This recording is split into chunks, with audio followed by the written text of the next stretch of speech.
what I've been looking for my whole life, since I can remember, is a passion. You know, just something I can be extremely passionate about.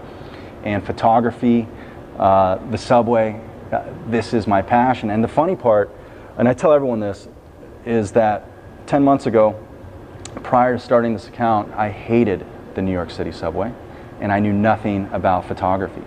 So I think life is very interesting if you allow it to be, if you stay open and see what it can present to you. And it could be the last thing you expect, but that could be the answer. This city will present it to you, and you'll know it, and you'll jump into it.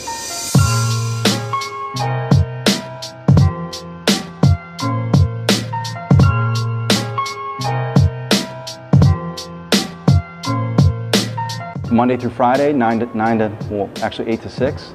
I go to work. I'm a lawyer, professional.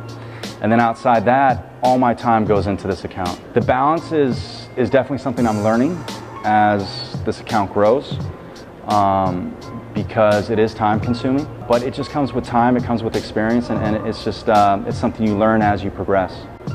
So I'm from San Diego, hence the skateboard, brought that with me. What I didn't know coming to New York was the component that it would extract from me, which is the creative component.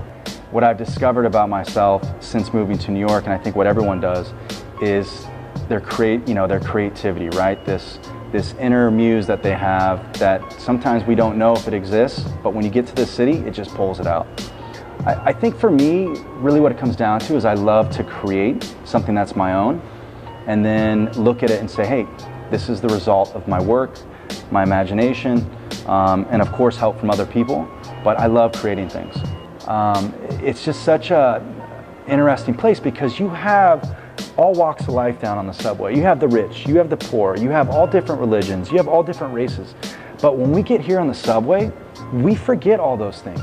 We're just one person kind of traveling together on this transportation system, getting from point A to point B. And there's this flow and there's this energy that we all tap into. And I think that's a huge part why I love it so much, is because it really just, it's a unique environment that has this energy that I can't find anywhere else. So when I started the account, the first 4 or 5 months, I actually would shoot on my iPhone and then I bought a Canon Rebel, decent camera. And it was all self-taught. You know, I pretty much shot in automatic mode for everything I did. And I still remember on one collaboration, they were like, hey, you know, is the ISO too high or too low? I'm like, what's the ISO? Kind of long story short, what I did is told my friend Ray Isla, she's an artist, I said, hey, I want to bring you down to the subway and I want you to perform. I want you to tell people, hey, I don't want any money, just take this positive energy and pass it on.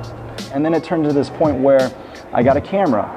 And then I started doing collaborations, and then, you know, at this point it's kind of surreal to where it's grown to, but it makes sense. This is the one unique environment where I think you have polar sides of the spectrum. You have a lot of negativity and a lot of creativity and positivity. You just, depends what you want to look for, you'll find it. I think the big thing that I've learned is, and I've been on this hunt for a long time, is just don't give up. Keep searching for your passion. If you feel that calling, keep searching, because eventually you'll find it. It might take 33 years, which it took for me, but you'll find it. And once you do, and once you sink your teeth into it, there's no better feeling than passion.